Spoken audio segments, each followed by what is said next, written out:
I'm Dante McFadden. I am the programmer for Black Lens for Milwaukee Film. I had the privilege and honor to speak with John Ridley about his new film, Needle in the Timestack. First of all, thank you so much for being here. Oh, thank you as always, Dante. Appreciate it. Appreciate all you're doing for Milwaukee. I really appreciate that. Thank you. And congratulations on the film as well. So during the newscast, you spoke about coming across this short story by Robert Silverberg in the mid-'90s, and it stuck with you for a couple decades. What compelled you to want to bring this story to the big screen? Everything I felt when I read that short story, it was what I appreciated about it.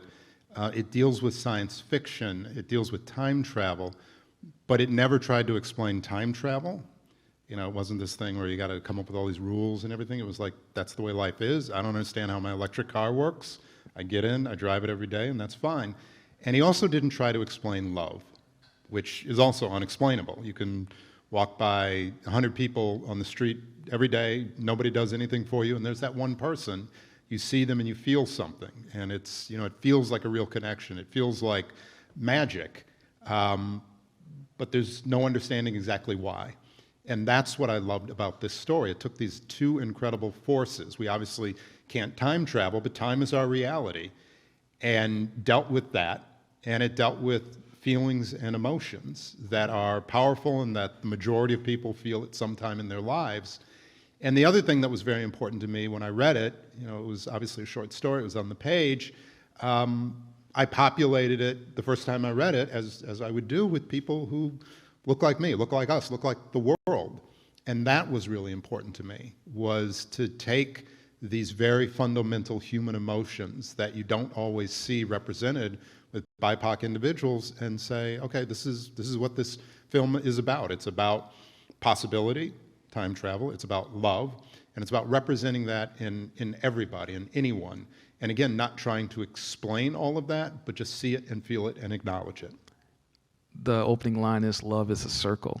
Do you think that's reflective of the structure of the narrative and the experiences the characters go through over time? That was an opportunity for me. One of the nice things about this story in trafficking in slightly different spaces, even though it came from an amazing short story by Robert Silverberg, there were moments in there to really express a few more positive thoughts than in some of the other work that I've done. Not that the overall intent of things like 12 Years or American Crime wasn't positive. They're about cause and effect.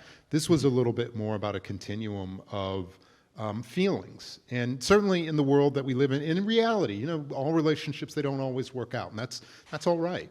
But in this story, one of the things that I wanted to talk about, certainly the continuum of time and a cyclical nature, that there is a beginning and an end sometimes, but there is a continuation of feelings. And even Cynthia's character talks about when she was married to Orlando, just because they're divorced doesn't mean she doesn't care about him.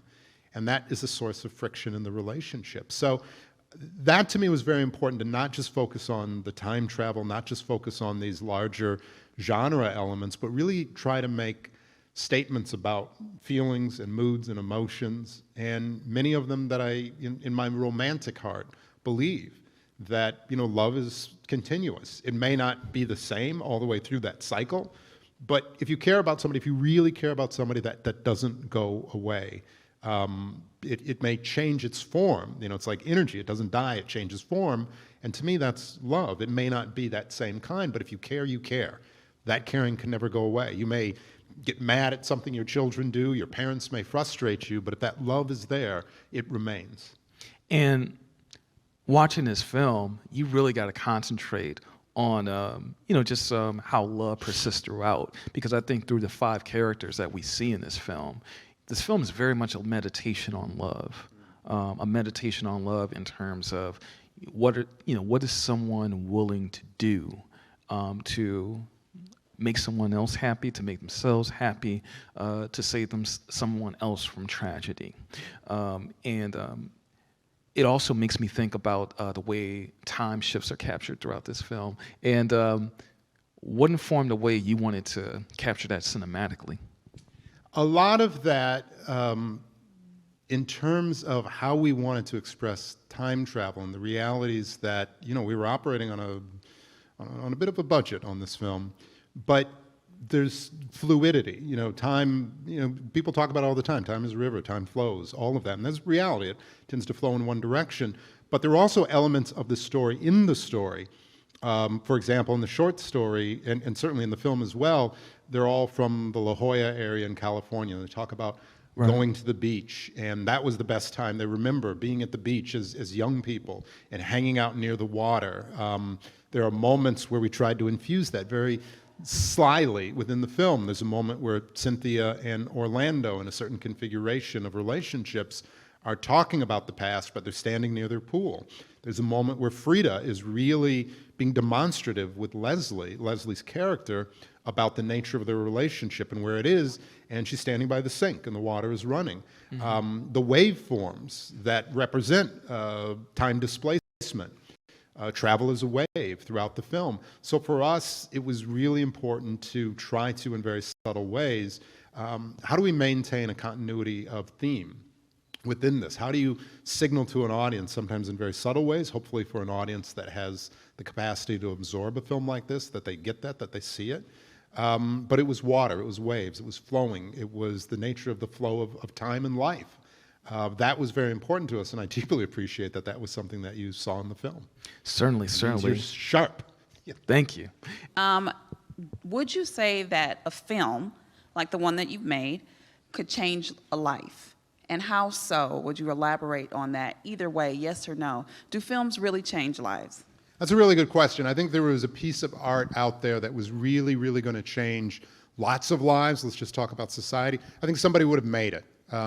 I think maybe we can change lives a little bit. I know there are works that I've seen that have made me pause or made me think or made me feel.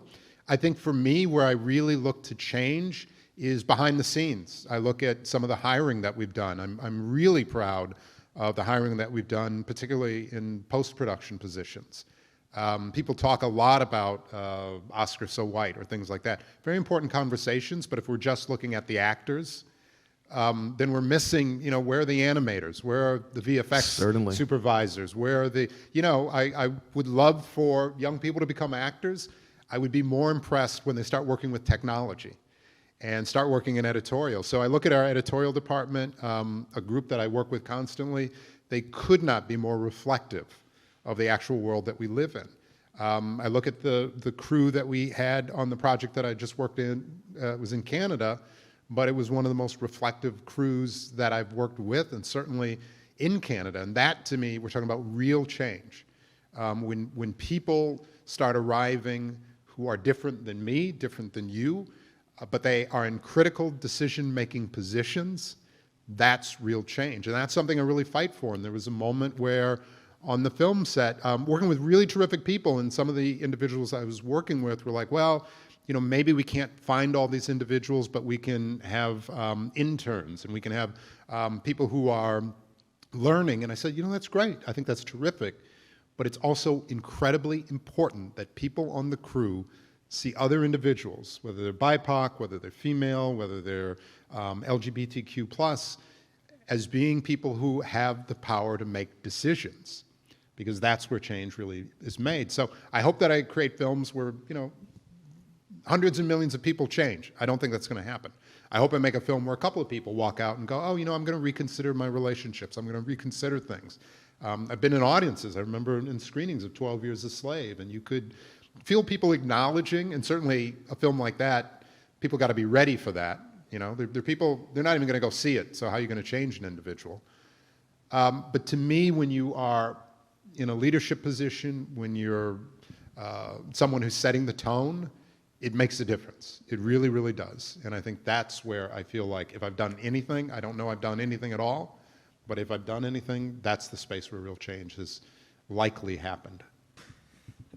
So I find it interesting during the time that this film Needle and the Timestack is coming out, October 15th, during the times where businessmen and businesswomen are finding themselves and the citizens are finding themselves based off the choices that they made, whether they was trying to create films or be art, any kind of art. So do you think that the film is geared towards audience to see themselves in a particular character in the film, or you feel that the audience will see themselves in, is geared towards seeing different, they're seeing themselves in different characters in the film? And do you see yourself in a particular character in the film? Because I know you was interested in the whole film.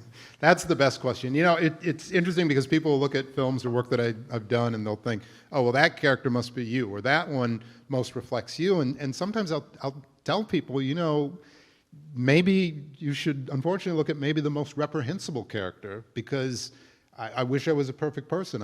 I wish that I never felt negativity. And sometimes it's interesting for me to take things that I've, you know, whatever, assumptions or moments where I could have engaged better or whatever, and say, okay, maybe what I was feeling or doing wasn't that bad, but it comes from somewhere.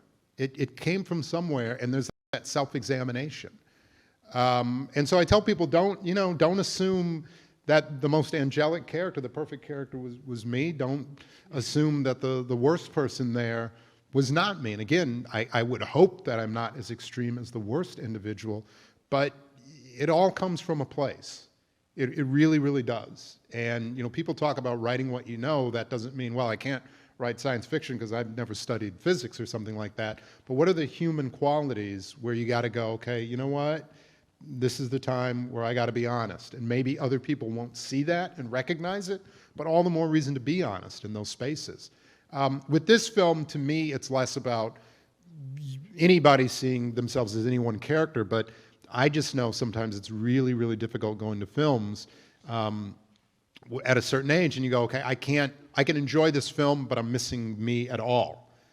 I'm missing, you know, as race, as perspective, or whatever. So for me, it was just trying to do a film that was maybe less overtly political than some of the things that I've worked in before, but still representing, and maybe in some ways, you know, representing as deeply as possible all kinds of people who are just sharing, you know, emotions and feelings and love and things like that. So, thank you all for the questions, people in the live audience and on the chat. Any concluding remarks you want to make? I know you already made mention of your next project, but anything you want to say about Needle in a Time Stack or where we are right now? No, I think I've pontificated a little bit too much, and I do appreciate, you know, I mean, it's sort of nice to, more than anything, just to be here in this space and really see how everybody who works here is continuing to try to build out this space for other individuals to come and to sit literally right here and to speak about what they're doing. I mean, more than anything, and while I appreciate being able to be here, I think I'm taking up real estate that I would love to offer for other artists to come, to speak, to engage. I want to thank again just everybody at No Studios for what they're doing, what they've done over the past 3 years, and especially over the last year that was so challenging. But you know, we're built on community. So I'm thankful to WISN for giving us a platform and an opportunity to engage with the larger community. I'm thankful to everyone at No Studios. I'm thankful to all of our members and patrons. And more than anything, if anybody out there hasn't had the opportunity to come here and really experience this very, very special community, I really encourage you to come down and check it out. We have so many different activities that are going on here almost daily. I guarantee you'll find something that's of interest to you. And Dante, I just want to thank you. I want to thank you for being here today. But again, Black Lens, everything you're doing in terms of elevating artists of color, supporting, I cannot tell you how, well, there's no need to tell you. You know how important that is, how challenging it can be, but it's really, really important. And I'm thankful to you for all you've done. And thank you for being here today. Thank you so much. John Ridley, Needle in a Time Stack. It will open Friday, October 15th.